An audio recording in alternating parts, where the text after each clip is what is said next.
This is Focus Richmond, covering the issues, people, events, and news that affect the citizens of Central Virginia. Welcome to Focus Richmond. I'm Rich Jacobs. My guest this morning is Karen Stanley. She is CEO of CARITAS. And I'm going to ask you the obvious question. What is CARITAS? Is that an acronym? It is an acronym. We don't use it very often anymore, but it stands for Congregations Around Richmond Involved to Assure Shelter. But since we are more than just shelter, and we do everything from shelter to stability now, we just use the term CARITAS. So it's kind of how it started. Was Absolutely. Churches got together to help the homeless, so they didn't freeze during the winter, I guess. Exactly. That's exactly why they started. Well, how has it grown? What does CARITAS do now? The same thing, I guess. Well, we still do the shelter. That's our core program. We work with about 170 congregations of all denominations, and we call them congregations, not churches, because church is a Christian term. Got it. But people always ask that, and that's why. But we started to focus more on the stability piece and less on the emergency shelter piece. We will always have that safety net, but we started to look at why people are homeless and how to keep them stable once they become housed. And one of the things that was greatly missing in our community was furniture and essential household items. So we now have Virginia's only furniture bank. Then we were looking at what other gaps there are in our system, and we had a need for helping people with serious barriers to employment become reemployed. So we now have an employment program, a job readiness program. And then our most recent program, effective in July, we now have the Healing Place as part of CARITAS, which is a 200-bed recovery program for homeless men. All right, covering a lot of ground. So it's grown to not just treat the symptom, but also treat some of the causes of homelessness. Absolutely. Right. And part of that's unemployment, and you said addiction. Well, you said barriers to employment, I think is the phrase you used. Right. What are some of the barriers? Well, when you deal with, and this came out of my dual role of working with the Healing Place before it became a program of CARITAS, I saw men that would be ready to go back out into the world, but then they were so intimidated by the thought of talking about their spotty work history, the fact that they had an addiction issue, they may have a felony conviction on their record. And it's easier to just give up. Well, relapse, just say forget it. Yeah. So that's what we were seeing happen. So the Healing Place deals with addiction and hopefully recovery. Absolutely. It's a recovery program. It's not considered a treatment program because it's a peer-to-peer recovery program, which means it's an intensive 12-step program. With, I guess, someone who's a recovering addict or... All my staff, all my program staff are in recovery. Right. So they're walking the walk. Yeah. They're role models for the new people coming in. How long does the average person stay at the Healing Place? It's self-paced, but anywhere from 8 to 12 months, and then they can stay up to a year in our transition program. We actually have like 170 beds in the building, and we have 10 apartments and 3 houses out in the community where they can stay and transition back into society. How many people are in the program usually at one given time? We run at about 90% capacity because we always have entry beds in we have the only social detox in the area, so people can come in and be non-medically stepped down from their drugs or alcohol. And then, so we always have empty beds at the beginning phase, and then as people are transitioning back out and becoming alumni, we usually will have some spaces in the apartments as well. But the program spaces usually remain pretty full. Wow. That's got to be expensive. It's amazingly not, and the reason being because it's peer driven. I have 6 full-time staff, and then the rest we have 14 peer mentors at any given time that are basically stipended people that are in transition, and they act as assistant staff.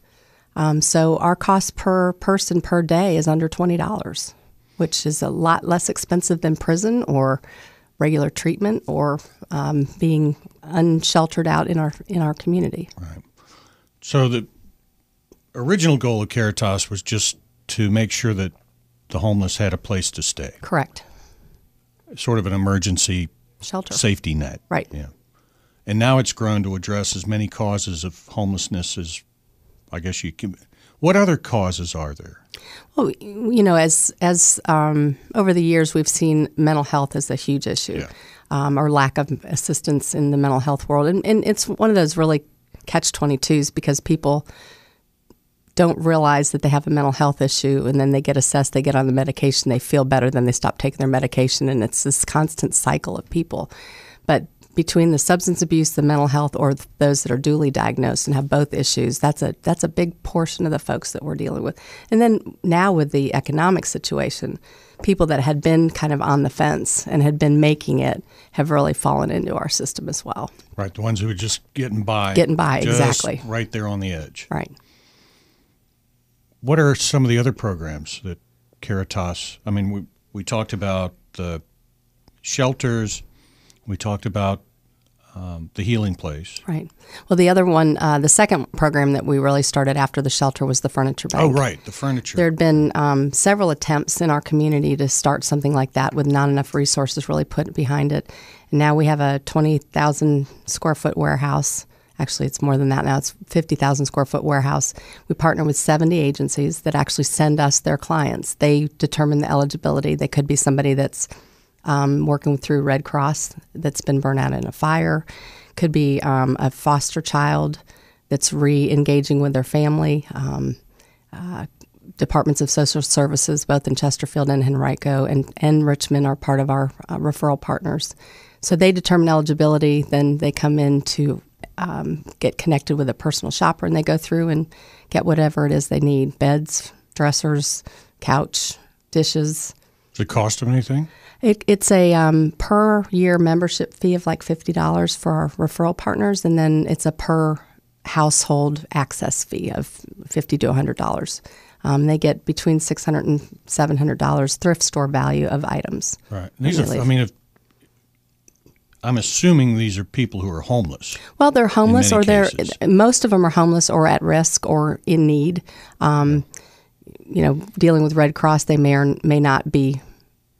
Wouldn't have been maybe homeless prior to a fire. Right. And we work with the Refugee and Immigration Services, things like that. So they're just folks in need that we're trying to help stabilize. So again, it becomes a prevention issue, so they're not coming into the homeless services system again. In many cases, maybe they're moving into an apartment for the first time Absolutely. in a while. Right. And they're walking in with a key with nothing. Right. Right. And it's really expensive if you think about everything you need when you walk into an empty apartment. You can't just sleep on the floor. Yeah. That was actually how we started. The lady that started the furniture bank that we took over had befriended a woman in CARITAS. I went to go visit her when she got her apartment and realized that, you know, she was sleeping on a mattress with her coat rolled up as a pillow, and the baby was sleeping in an infant seat, which unfortunately was more common than not. And this is in the Richmond area. It is, correct. So that people don't realize that you may be working right next to somebody who is on the verge of homelessness. Absolutely. The great thing is we now are able to help about 800 households a year, and then it's got a whole green component too, because we repurposed, you know, between $500,000 and $1 million worth of stuff. Right, because that may have ended up in the landfill. Well, we throw away nice stuff in this country. We do. I mean, you know, somebody gets a new bed, and one that they've got, which is perfectly fine. Right. They're not going to. You can't put it in the living room. Right. So they trash it. They throw it away. And for somebody, that would be a great thing for them to have. And the great thing about one of the things that we do now at the Furniture Bank is we also have a business called Sleep Tight. When you think of Sleep Tight, we realized that there is an issue in this country and beyond of bed bugs. We didn't want to be part of the problem. We wanted to be part of the solution. So we, with the help of Dr. Deanie Miller, who's an entomologist from Virginia Tech, we built a mobile convection oven.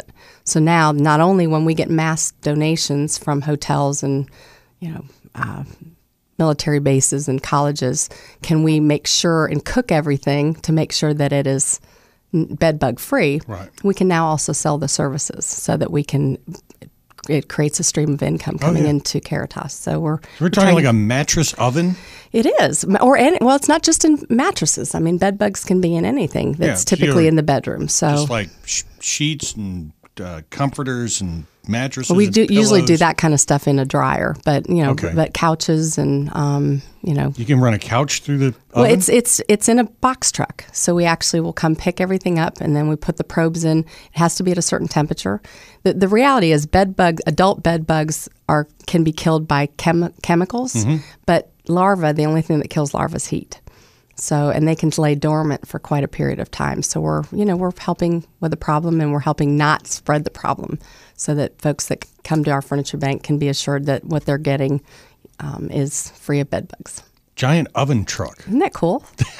I've never heard of such a thing. We're kind of innovative at CARITAS. I can see that. We have this little entrepreneurial spirit. What else is going on? You got anything new coming Well, the up? Works program is the biggest thing. That's our newest program, and that's the whole employment piece. And we're getting ready to graduate our 17th class this week. Mostly men from the Healing Place. They are about 70 to 75% are now employed over the last 2 years that we've been doing this program, and those are with 75 to 80% having had a criminal background. So we're thrilled about the success in that program. Yeah, that's amazing. I mean, you can take somebody who's literally homeless on the streets, maybe has a dependency problem, substance abuse dependency problem, put them in the Healing Place, get them some help with that, and then where most programs would say, okay, there you go. Yep, out the Have door. fun. Good Have luck. a nice life. You help them get employment and teach them how to stay employed. And then give them furniture when they get their own place. I mean, we have our own little continuum. So how do you guys keep this running? I mean, this has to cost money. Costs money, but we have a lot of donations. We take donations of furniture and household items. We keep, obviously CARITAS itself, the whole organization is about a $3.5 million budget now. Most of which is privately raised. So if somebody wants to donate, how do they do that? You can do it on the website at caritasva.org. Or Caritas VA. And by the way, Caritas is spelled CARITAS. Right. And VA for Virginia. Right. CaritasVA.org. Right. Or you can always pop something in the mail at P.O. Box 25790, Richmond 23260. Or give us a call, 358-0964. My development director's extension is 305. We're happy to, we've got tours that go on a couple times a month, one at the Healing Place to see what that's all about, and one over at the Furniture Bank to show people the newer programs that they may not be as familiar with. People seem to know CARITAS and they immediately zone in on, they know the shelter piece, but they may not know the rest of it. Right. If someone needs help, how do they get in touch with CARITAS? If it's shelter related, there's one portal of entry into the system called Homeless Point of Entry, and it's 648-4177. They actually have to go through an intake process there, and then they're referred to an appropriate program based on maybe the size of their family or the makeup of their family or other issues if they've got the addiction issues. One thing that makes our CARITAS family shelter different is we're the only family shelter that provides for fathers that have dads.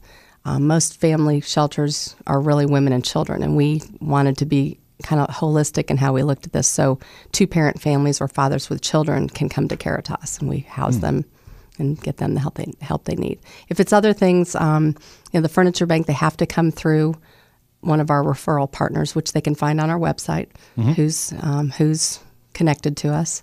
And through the Works program, same way you can connect with us through the website as well. More information on CARITAS, you can find that on their website, caritasva.org. You can find out all about the different programs that CARITAS offers. And you learn a little history there, too. Absolutely. Does it tell you about how you started and how you've grown into this?